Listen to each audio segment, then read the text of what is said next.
Chapter 18.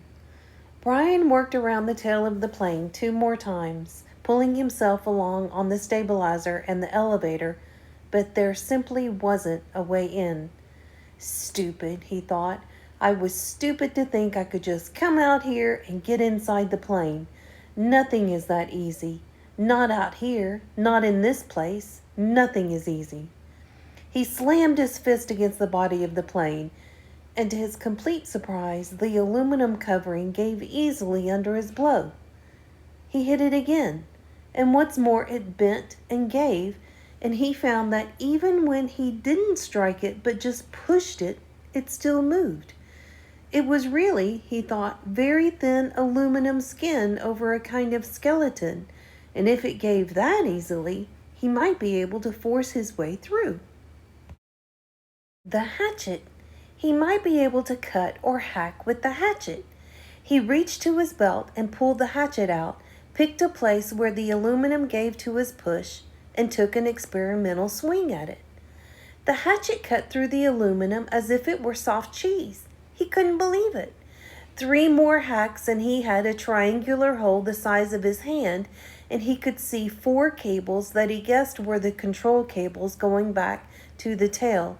And he hit the skin of the plane with a frenzied series of hacks to make a still larger opening, and he was bending a piece of aluminum away from 2 aluminum braces of some kind when he dropped the hatchet.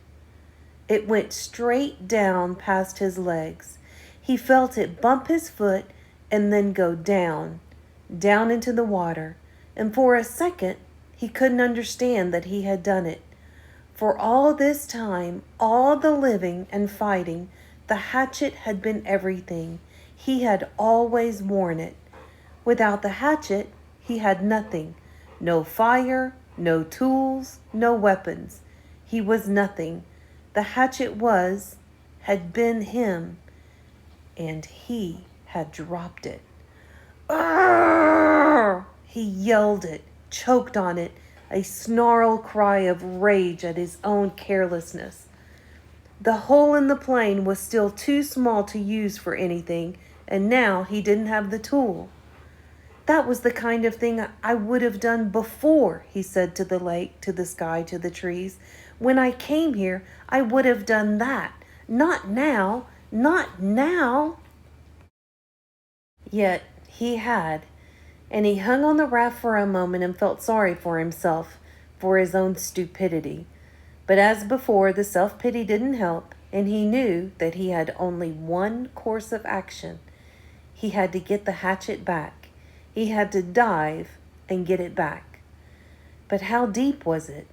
In the deep end of the gym pool at school, he had no trouble getting to the bottom, and that was, he was pretty sure, about 11 feet. Here it was impossible to know the exact depth.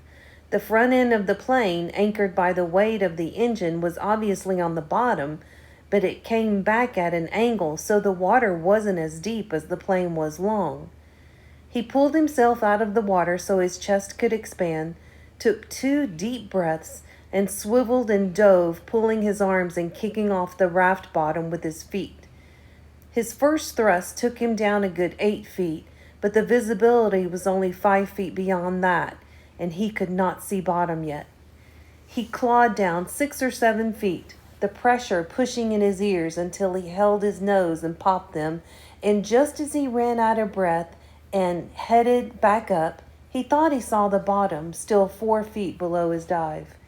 He exploded out of the surface, bumping his head on the side of the elevator when he came up, and took air like a whale, pushing the stale air out until he wheezed, taking new in. He would have to get deeper yet and still have time to search while he was down there. Stupid, he thought once more, cursing himself. Just dumb. He pulled air again and again, pushing his chest out until he could not possibly get any more capacity, then took 1 more deep lungful, wheeled and dove again. This time he made an arrow out of his arms and used his legs to push off the bottom of the raft, all he had in his legs to spring, snap, and propel him down.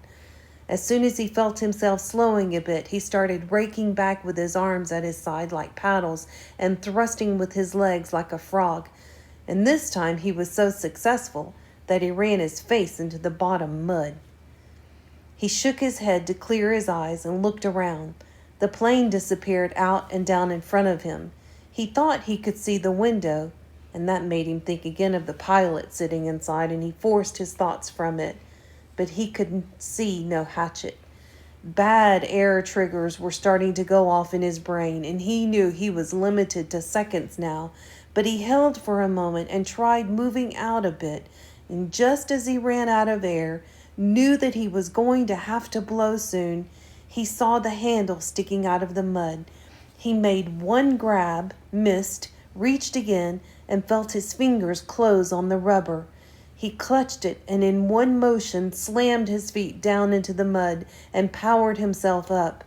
But now his lungs were ready to explode, and he had flashes of color in his brain, explosions of color, and he would have to take a pull of water, take it into his lungs, and just as he opened his mouth to take it in, to pull in all the water in the lake, his head blew out of the surface and into the light. Blech! It was as if a balloon had exploded.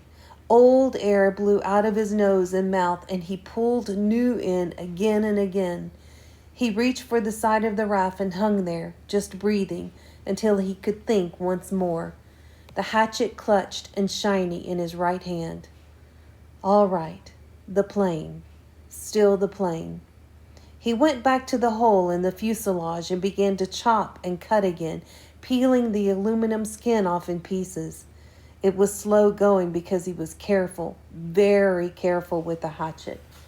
But he hacked and pulled until he had opened a hole large enough to pull his head and shoulder in and look down into the water.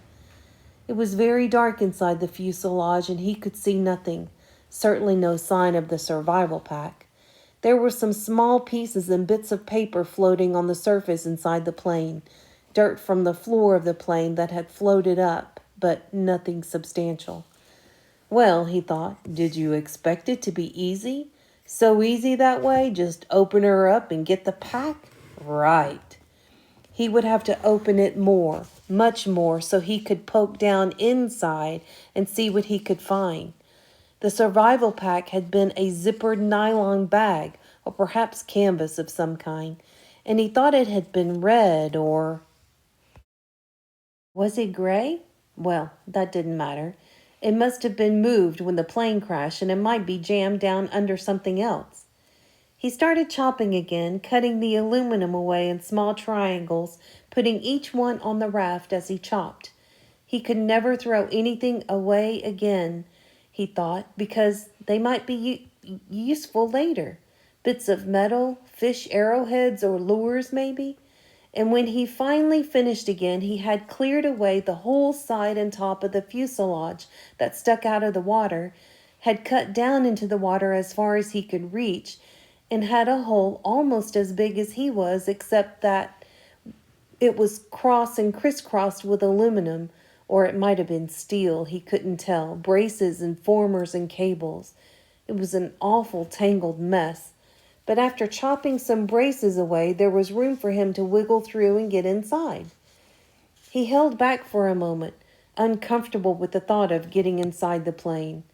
What if the tail settled back to the bottom and he got caught and couldn't get out? It was a horrible thought. But then he reconsidered. The thing had been up now for 2 days, plus a bit, and he had been hammering and climbing on it, and it hadn't gone back down. It seemed pretty solid. He eeled in through the cables and formers, wiggling and pulling until he was inside the tail with his head clear of the surface of the water and his legs down on the angled floor. When he was ready, he took a deep breath and pushed down along the floor with his legs, feeling for some kind of fabric or cloth, anything with his bare feet. He touched nothing but the floor plates. Up, a new breath. Then he reached down to formers underwater and pulled himself beneath the water, his legs pushing down and down, almost to the backs of the front seats, And finally, on the left side of the plane, he thought he felt his foot hit cloth or canvas. Up for more air, deep breathing, then one more grab at the formers, and pushing as hard as he could, he jammed his feet down and he hit it again. Definitely canvas or heavy nylon. And this time, when he pushed his foot, he thought he felt something inside it, something hard. It had to be the bag. Driven forward by the crash, it was jammed into the backs of the seat and caught on something. He tried to reach for it and pull, but he didn't have air left and went up for more. Lungs filled in great gulps, he shot down again, pulling on the formers until he was almost there. Then wheeling head first, he grabbed at the cloth. It was the survival bag. He pulled and tore it as it loosened, and it had just broken free, and his heart leaped to feel it rise. He looked up, above the bag. In the light coming through the side window, the pale green light from the water, he saw the pilot's head, only it wasn't the pilot's head any longer. The fish. He never really thought of it, but the fish. The fish he had been eating all this time had to eat too. They had been at the pilot all this time, almost 2 months, nibbling and chewing, and all that remained was the not quite clean skull, and when he looked up, it wobbled loosely. Too much, too much. His mind screamed in horror, and he slammed back and was sick in the water, sick so that he choked on it and tried to breathe water, and could have ended there, ended with the pilot where it almost ended when they first arrived, except that his legs jerked. It was instinctive, fear more than anything else, fear of what he had seen, but they jerked and pushed, and he was headed up when they jerked, and he shot to the surface, still inside the birdcage of the formers and cables. His head slammed into a bracket as he cleared and reached up to grab it and was free, in the air, hanging up in the tail. He hung that way for several minutes, choking and heaving and gasping for air, fighting to clear the picture of the pilot from his mind. It went slowly. He knew it would never completely leave, but he looked at the shore, and there were the trees and birds. The sun was getting low and golden over his shelter, and when he stopped coughing, he could hear the gentle sounds of evening, the peace sounds, the bird sounds, and the breeze in the trees. The peace finally came to him, and he settled his breathing. He was still a long way from being finished. He had a lot of work to do. The bag was floating next to him, but he had to get it out of the plane and onto the raft, then back to shore. He wiggled out through the formers. It seemed harder than when he came in, and pulled the raft around. The bag fought him. It was almost as if it didn't want to leave the plane. He pulled and jerked, and still it wouldn't fit, and at last he had to change the shape of it, rearranging what was inside by pushing and pulling at the sides until he had narrowed it and made it longer. Even when it finally came, it was difficult, and he had to pull first one side, then another, an inch at a time, squeezing it through. All of this took some time, and when he finally got the bag out and tied on top of the raft, it was nearly dark. He was bone tired from working in the water all day, chilled deep, and he still had to push the raft to shore. Many times he thought he would not make it. With the added weight of the bag, which seemed to get heavier by the foot, coupled with the fact that he was getting weaker all the time, the raft seemed barely to move. He kicked and pulled and pushed, taking the shortest way back to shore, hanging to rest many times, then surging again and again. It seemed to take forever, and when at last his feet hit bottom and he could push against the mud and slide the raft into the shore reeds to bump against the bank, he was so weak he couldn't stand, had to crawl, so tired he didn't even notice the mosquitoes that tore into him like a gray, angry cloud. He had done it. That's all he could think now. He had done it.